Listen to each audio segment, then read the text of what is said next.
जी हाँ दोस्तों, एक बार फिर से स्वागत है हमारे चैनल पर। और आज बात करेंगे हम मिथिला की। वैसे तो भगवती आदिशक्ति जगदम्बा विभिन्न जगहों पर अवतरित हुए हैं, लेकिन मिथिलांचल का ही पवित्र पावनी धरती है जहाँ धरती से बेटी बनकर अवतरित हुई। हम सब मिथिलावासी चाहे जहाँ कहीं भी रहें, गर्व से कहें कि हम मिथिला के वासी हैं। मिथिला का बहुत ही गौरवशाली इतिहास रहा है और हम सब उसी से गौरवान्वित हैं। लेकिन वर्तमान स्थिति में मिथिला का क्या हाल है, हम उसी पर चर्चा करेंगे। वर्तमान में मिथिला दो भागों में बट गया है। कुछ हिस्सा नेपाल में तो बहुत सारा हिस्सा बिहार के एवं कुछ झारखंड तक पहुंचते हैं, जिसे इस नक्शे के माध्यम से देख सकते हैं।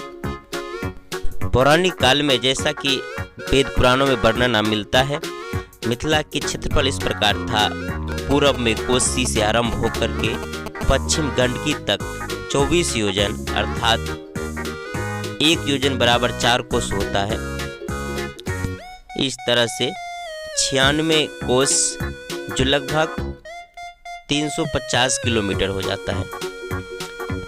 और दक्षिण में गंगा से लेकर के उत्तर हिमालय तक 64 कोस 16 योजन 64 कोस यानी लगभग 220 किलोमीटर। इतना बड़ा क्षेत्रफल मिथिला का इतिहास में वर्णन मिलता है, शास्त्र पुराणों में इसका वर्णन मिलता है। इस क्षेत्रफल के बीच में वर्तमान में जो शहर पड़ रहे हैं, वैसे पहले भी ये शहर थे, लेकिन कुछ शहर नए भी बसे हैं, पहले इतिहास में नहीं था। लेकिन तो वर्तमान स्थिति में जो इस सीमा के अंतर्गत पड़ रहे हैं, उसमें सबसे पहले प्रमुखता से जनकपुर धाम तो है ही, उसके बाद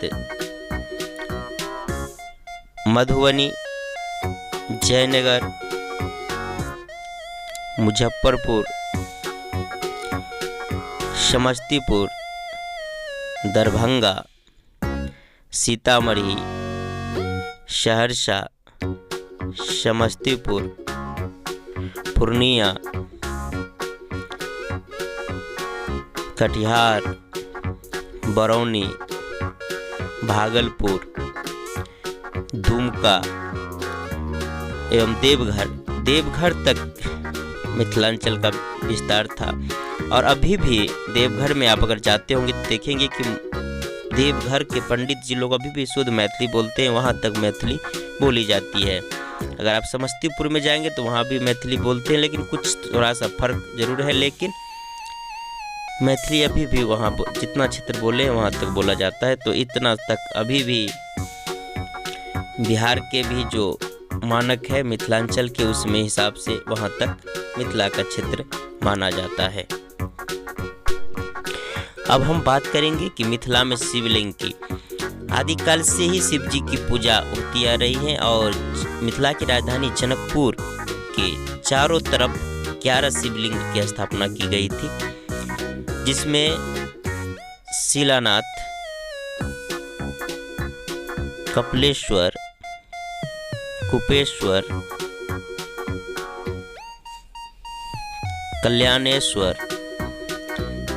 जलेश्वर, जलाधिनाथ, क्षीरेश्वर जिसे कहते हैं, तिर्जग महादेव, मिथिलेश्वर, भैरव, सिंहेश्वर और कामेश्वर, ये सारे 11 लिंग हैं जिसे स्थापित जनकपुर के चारों तरफ, मिथिला की राजधानी के चारों तरफ की गई थी।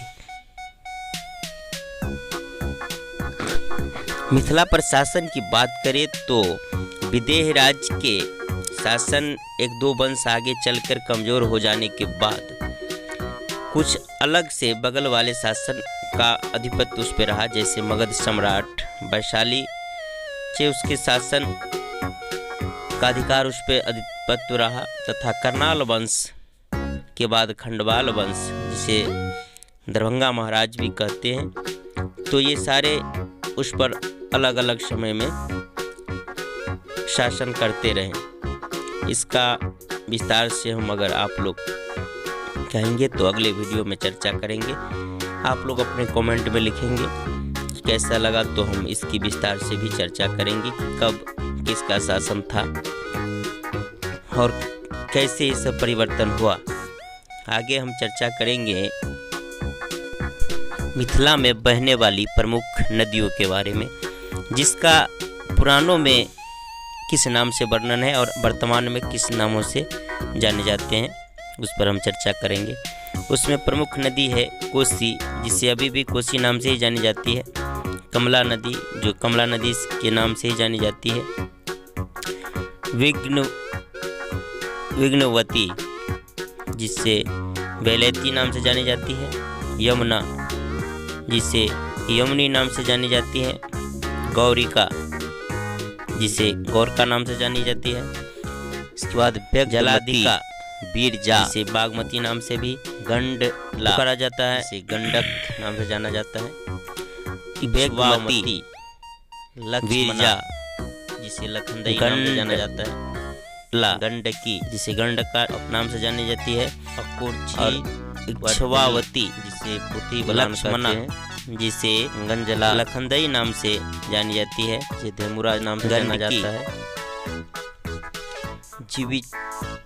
जीवापिका, जिसे वर्तनी नाम से जाना जाता है, जिसे बहुत ही बलान नाम से वर्तमान में नदी जानी जाती है, जो मिथिला में जल बहते हैं।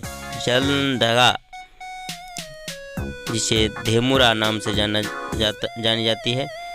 और जीवापिका, जिसे जीवछ नदी के नाम से जानी जाती है वर्तमान स्थिति में। तो ये 15 नाम प्रमुख रूप से मिथिलांचल के हैं, जो मिथिलांचल में बहती है।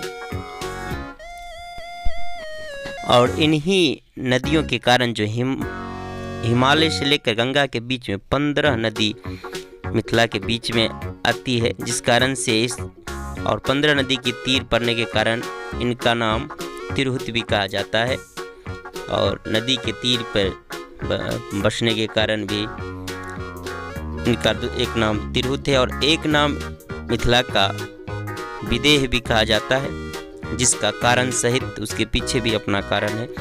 पुराणों में इसका वर्णन मिलता है। तो इस तरह के विशेष जानकारी की वीडियो आपको कैसा लग रहा है? अगर अच्छा लग रहा है तो लाइक करें, शेयर करें व हमारे चैनल को सब्सक्राइब करें। आपको सब्सक्राइब करने का कोई पैसा नहीं लगेगा, खर्च नहीं लगेगा, लेकिन मुझे हौसला मिलेगा। साथ ही कमेंट भी करें कि कैसा लग रहा है।